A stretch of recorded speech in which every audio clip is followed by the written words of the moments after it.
अस्सलामुअलैकुम दोस्तों, कैसे हैं आप सब। मैं आप सबको यूट्यूब चैनल इंग्लिश लिटरेचर पे वेलकम कहती हूँ। आज जो टॉपिक हम कवर करने जा रहे हैं इस लेक्चर के अंदर, that is constructive variants of critical theory Habermas. Habermas एक बेसिकली क्रिटिकल थ्योरिस्ट है और constructive variants of critical theory को हम लोगों ने पहले भी डिस्कस किया था कि क्या होता है। ये कुछ वेरिएंट्स या अडेप्टेशन होती है पार्टिकुलर थ्योरी की या अप्रोच की, जिसका पर्पस क्या होता है, क्रिटिक करना और एनालिसिस करना। किसको? सोसाइटी को।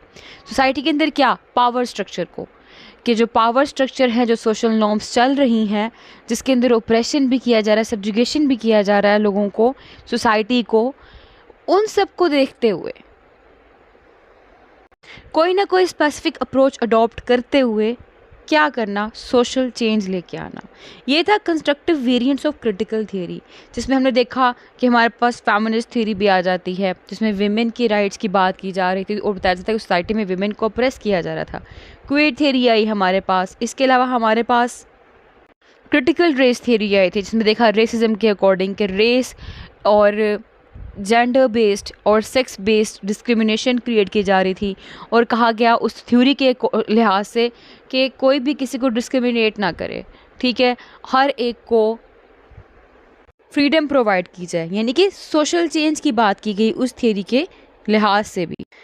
ट्रांसफॉर्मेटिव जस्टिस पढ़ा था हम लोगों ने, जिसमें बात की गई थी कि किसी को पनिशमेंट देने की बजाय अकाउंटेबिलिटी, एम्पैथी और रिस्पेक्ट की तरफ फोकस किया जाए, ठीक है। हम लोगों ने PAR यानी कि पार्टिसिपेटरी एक्शन रिसर्च पढ़ा, जिसमें बात की गई कि जो कम्युनिटी होती है उनको एम्पावर दी जाए। कम्युनिटी के पास नॉलेज होता है और उनके पास इंसाइट होता है एक्सपीरियंस को लेकर, तो उनका जो नॉलेज है रिसर्च प्रोसेस के अंदर यूज़ किया जाना चाहिए।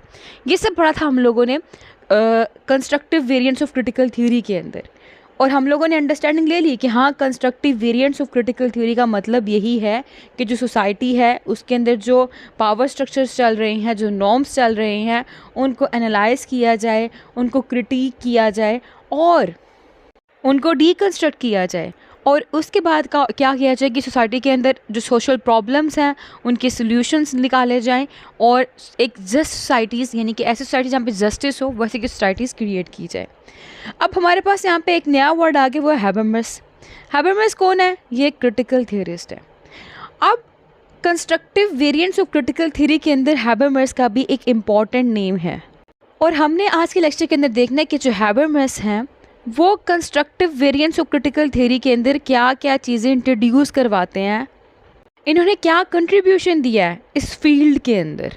तो जी, जो हैबरमस है ये बेसिकली एक जर्मन फिलोसफर हैं, एक सोशल थ्योरिस्ट हैं, जो कि 1929 को पैदा होते हैं। इनको कंटेम्प्रेरी क्रिटिकल थ्योरी के अंदर one of the most important figures consider किया जाता है।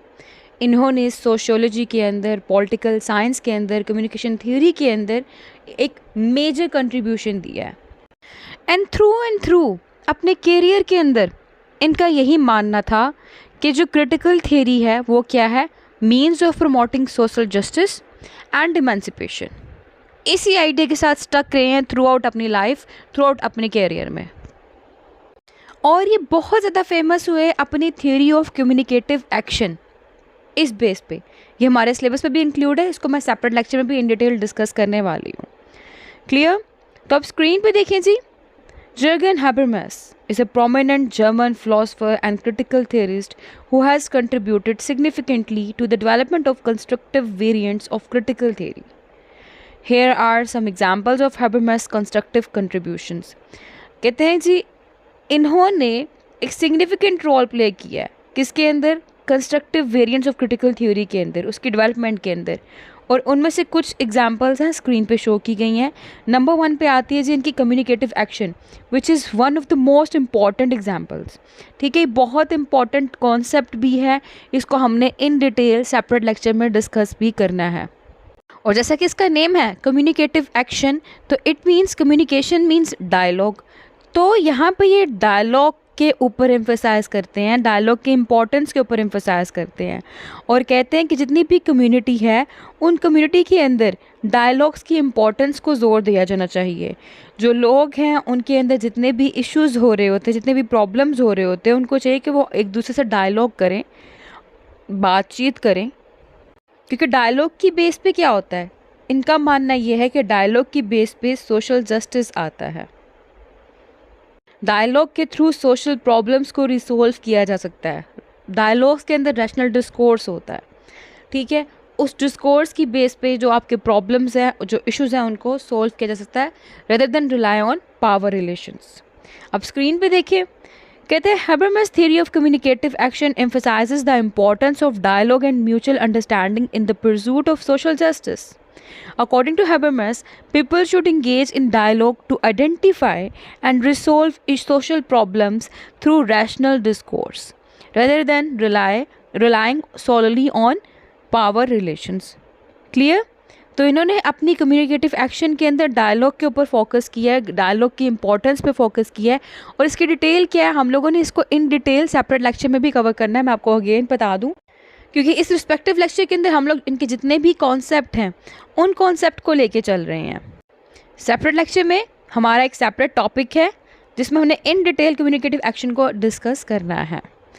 अब इनका नेक्स्ट कॉन्सेप्ट क्या है, वो है डिस्कोर्स एथिक्स। डिस्कोर्स एथिक्स, जैसा कि अगेन नेम में देखें एथिक्स का वर्ड यूज़ किया गया है, ये बेसिकली एक नॉर्मेटिव थ्योरी है, नॉर्म से रेलेवेंट थ्योरी है, जिसके अंदर एथिकल रीजनिंग के ऊपर एम्फसाइज किया गया हुआ है, और इसके साथ साथ इसके अंदर डिसीजन मेकिंग के ऊपर एम्फसाइज किया गया हुआ है कि जब भी हम फैसला कर रहे हो, जब भी हम कम्युनिकेशन कर रहे हो, तो उसके अंदर एथिकल रीजनिंग मौजूद होनी चाहिए। जैसे स्क्रीन पे देखें, Habermas discourse ethics is a normative theory that emphasizes the importance of ethical reasoning in communication and decision making. It posits that moral norms and values can be identified through rational dialogue, and that ethical decisions should be based on shared understandings of what is right and just. कि जो चीज़ ठीक है, जो चीज़ justice base है, उसी के ऊपर आपके जो डिसीजन, एथिकल डिसीजंस हैं, वो बेस्ड करने चाहिए। क्लियर? अब नेक्स्ट कॉन्सेप्ट है इनका डेलिब्रेटिव डेमोक्रेसी। तो यहाँ पे भी वही बात करते हैं, कहते हैं पावर को नहीं देखना, मेजॉरिटी रूल को नहीं देखना, जो भी आपकी डेमोक्रेटिक डिसीजन मेकिंग भी होगी वो भी आपकी रैशनल डेलिब्रेशन के ऊपर डिपेंड करनी चाहिए।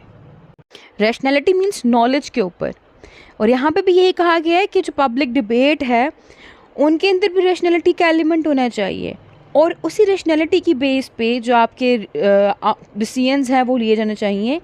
पॉलिटिक्स पावर्स को नहीं देखना आपने। अब स्क्रीन पे देखिए जी, Habermas theory of deliberative democracy proposes that democratic decision making should be based on rational deliberation rather than just majority rule.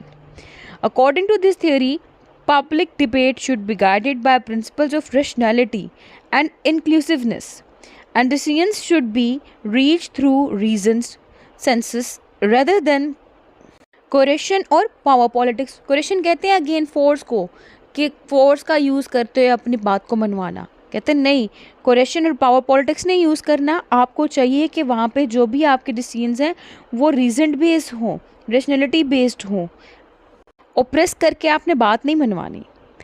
Clear? अब इनका नेक्स्ट कॉन्सेप्ट है which is critical hermeneutics. Hermeneutics का मतलब भी यही होता है कि नॉलेज को देखना, इंटरप्रिटेशंस को डील करना।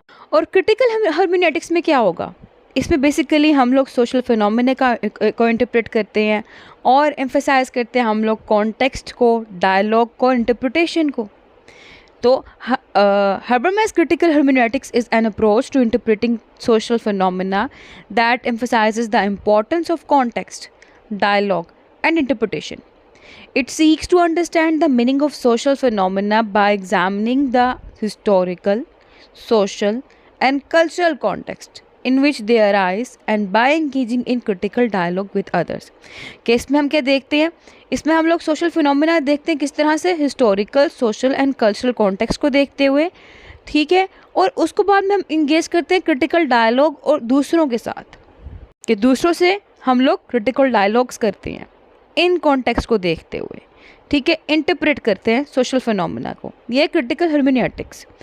तो overall Habermas' constructive variants of critical theory emphasizes the importance of rational dialogue, ethical reasoning, and democratic decision making in pursuit of social justice. These contributions aim to move beyond mere critique and deconstruction to develop practical strategies for creating more equitable and just societies. जैसा कि हमने बताया था कि constructive variants of critical theory का purpose ही क्या है, कि एक इक्विटेबल और जस्ट सोसाइटीज़ क्रिएट की जाए। वही पर्पस इसका भी है, हैबरमैस का भी। क्लियर? तो नेक्स्ट लेक्चर में हम लोग डिस्कस करने वाले हैं हैबरमैस कम्युनिकेटिव एक्शन।